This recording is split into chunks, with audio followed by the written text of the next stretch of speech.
Oi, gente. Hoje eu vou mostrar como fazer um boneco de neve. Você vai precisar de uma abóbora. Pode ser, se você quiser fazer dois, você pode pegar dos dois tipos, acesa e apagada. Você também vai precisar só de mais uma coisa: neve.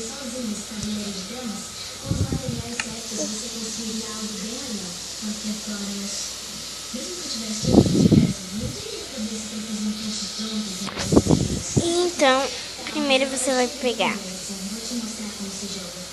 duas neves. Eu vou botar esse aqui, essa abóbora em cima. Está aqui um dos bonecos de neve.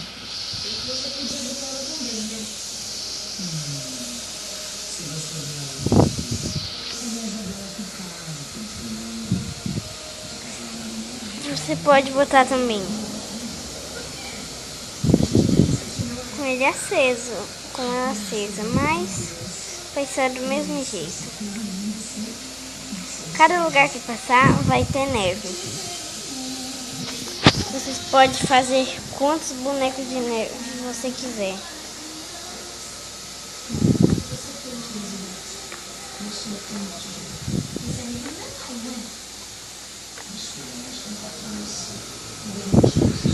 Você pode fazer várias coisas com a neve que eles jogam.